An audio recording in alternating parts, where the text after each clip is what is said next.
Hi, this is Bill, and this is going to be a quick box opening and initial thoughts on the FS Racing Raptor, which is a 1/10 scale electric-powered Baja buggy. I actually ordered this kit earlier this week from Banggood. They actually have a U.S. warehouse where this kit was available, and it actually was shipped just within 1 week. And this is the packaging that the kit came in.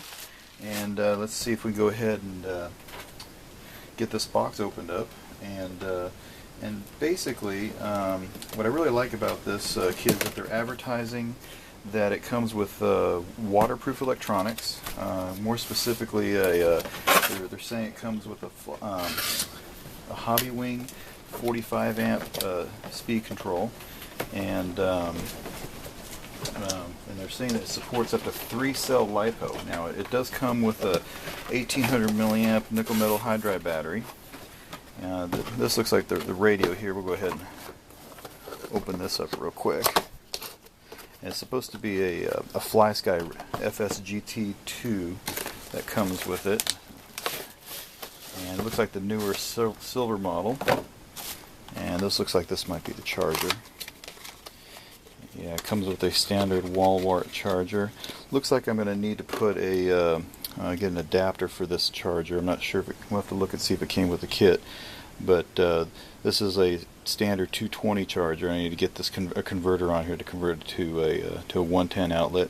And it looks like it comes with a Tamiya Molex style connector for the charge plug.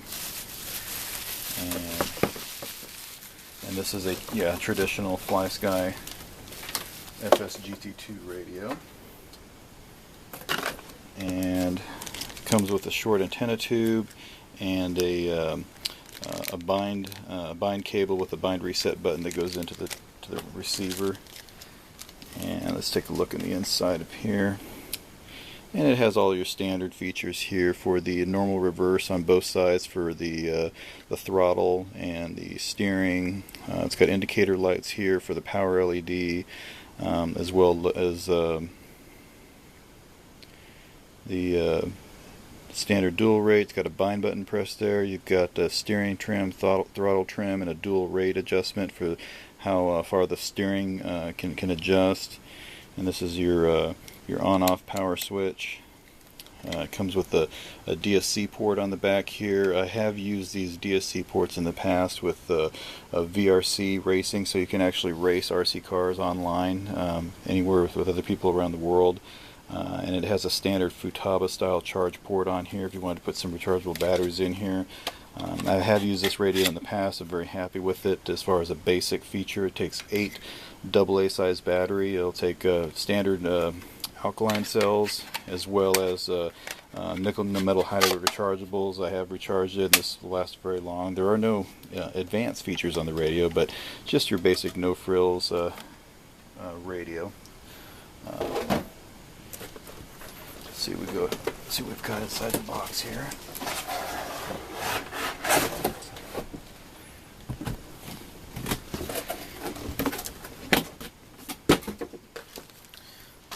Looks like a decent instruction manual here with more antenna tube. I can see the antenna's kind of loose here, so we'll definitely have to install that one. This has got a rather long tube here, probably longer than what it needs. Might need to trim it to fit the size. In the bag here, it does show that it has some spacers for the shocks, so that looks like you can have some tuning adjustments there for your ride height. And it looks like the monochromatic instructions here lists out the specifications of the length of 390 millimeters, the wheelbase is 270, gear ratio is around 8:1, four-wheel drive, 1,400 grams weight. Comes with a 3650 motor, which is with a 3200 kilovolt motor, and I already discussed the ESC. What's interesting is on the instructions here it does say it comes with a 60 amp ESC, but on the web page it says that it comes with a 45 amp. So let me look on On the ESC itself, it does say 45 amp on the ESC, so the web page is correct. Looks like this might be an older manual here, because it looks to me like maybe the original ESC was a smaller wattage. I think this one can handle 3 cell, at least that's what they're advertising, and so it's a beefier looking ESC than what I've seen in the past with other brands out there. The rest of the instructions here shows basic blow-ups on how to do your instruction for the main components for making repairs to the car. Looks like it has pivot balls in the front, real traditional style there for adjusting your camber, toe. It does have adjustable toe lengths from what I can see here, and the shocks looks like a traditional diaphragm style shock is what they're showing in the diagram in here. For the most part, everything looks like a traditional layout. It does specify that the chassis is a 2mm aluminum chassis using 6061 aluminum, and which is considerably stronger than plastic. As far as I've seen some other, so that's a pretty decent upgrade. Let's go ahead and pull this out, and this is pretty comparable to most 1/10 buggies out there. Just to give you perspective, this is a traditional 4-wheel drive buggy that I've had from another car, and it's pretty much the same wheelbase, width, length, and everything. So it's pretty right on par with most other standard 4-wheel drive buggies on the market. I'm a little nervous. I do see they have the battery has a Dean's connector on here, which goes to a Tamiya Molex, and they have a Tamiya Molex connector on the ESC. That makes me a little nervous with the amount of current.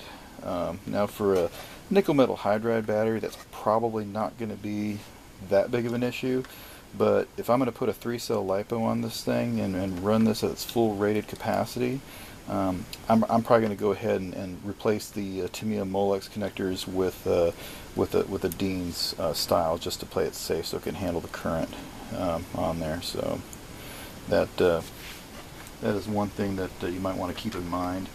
I mean, I'll go ahead and test this with the nickel metal hydride, and I'll go ahead and feel for the temperature of the connector and see how it feels, and see what it looks like.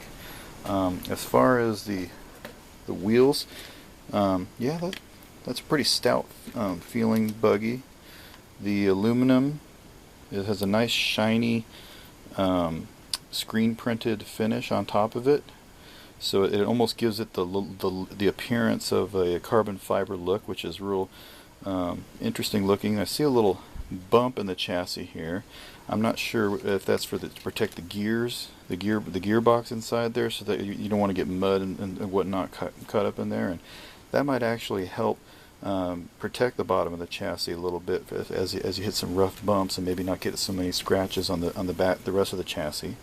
I'll have to keep an eye on that and see if I do some big landings and see if that doesn't dent it in. Hopefully it doesn't interfere with the gears.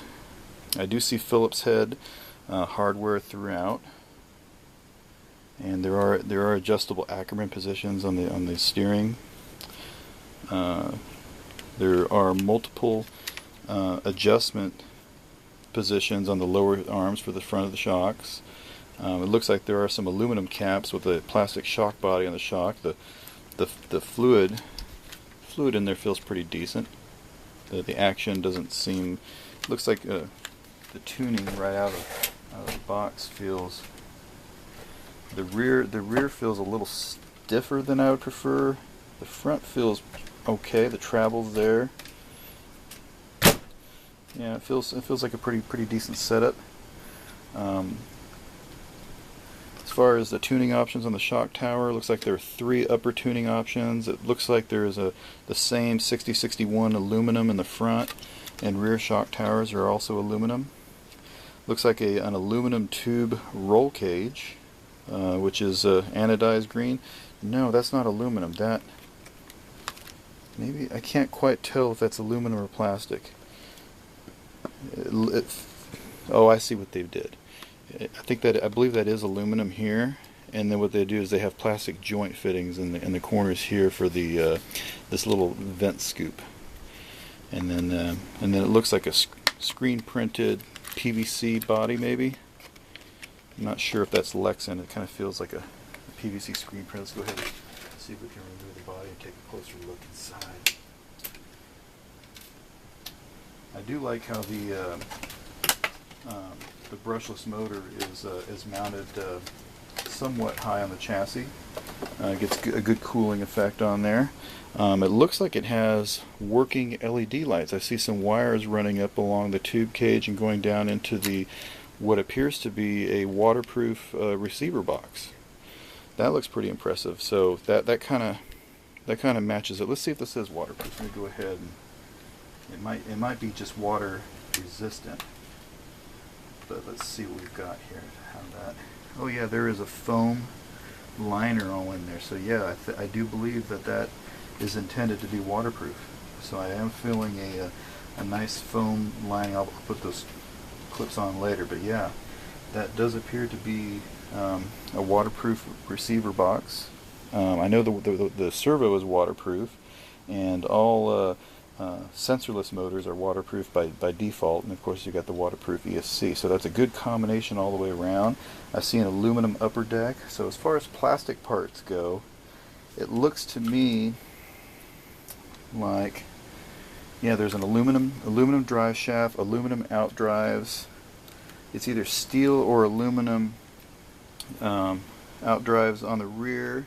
It looks like dog bones on the rear and dog bones on the front as well.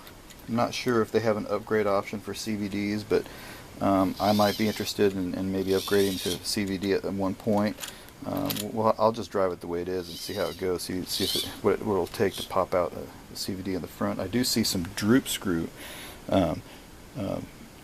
adjustments on the front, which is really nice. That's kind of on the budget brand Buggies out there. That's not very common to see the droop settings there. Front and rear droop. So looks like there's quite a few tuning options. The on-off switch is right here behind, right next to where the rear gear cover is.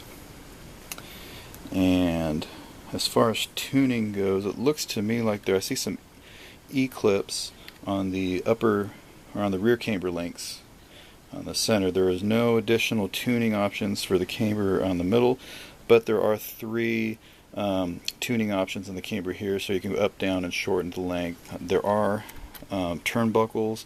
I really like this style turnbuckle with the hole design in there. So you could put like an Allen key in there, and it makes it real easy to adjust the your camber there. The front camber looks to be like it's designed to be in the camber, or excuse me, the pivot ball. So you have to take the wheel off. Oh no, you don't have to. You can actually access it in the inside there. I don't know if you can see right there. There is an Allen screw setting, so you can adjust your camber setting right through there on the pivot ball. There is an adjustment for there's a spacer right in here, so you can actually adjust the what am I trying to say, the it's escaping me right now, but basically the angle of the sweep for the wheel, so it sets back. So the farther back it gets, and you have it adjusted, the more stable it gets. So if you push this forward and move the thing forward, it's less stable. Caster, I knew it'd come to me. So it does have an adjustable caster there. You've got 4 different combinations for your I said it earlier, but your I do see a little bit of play in there. The servo's not moving, so it probably would be worth looking into seeing if they might have a more upgradable part. Although with that being soft, that could help absorb impact and be less likely to break. I do see adjustable steering linkages here with the turnbuckle that can be adjusted as well. That could be really nice to get the car to make it center easier by adjusting this link here. What else have we got on this thing? I do see plastic mounts for the rear, on the rear shock tower going up to this wing. The wing looks like it's forgiving, so that way if you take some nasty crashes, it might absorb some impact and might not be as brittle and break as easily. But we'll have to see how that goes. Looks really easy to replace and get to those parts in a relatively easy manner.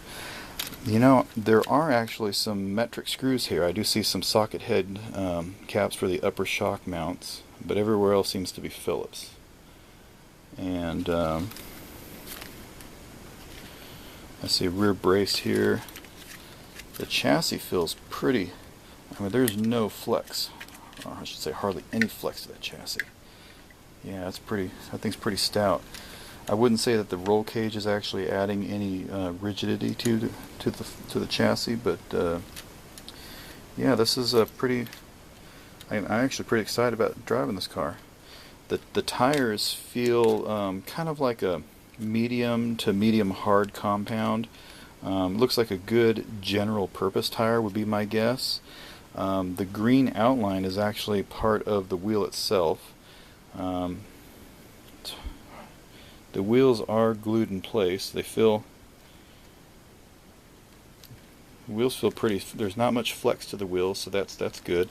The foams don't exactly feel very sturdy. We'll have to see. If I had to guess, it's probably going to be a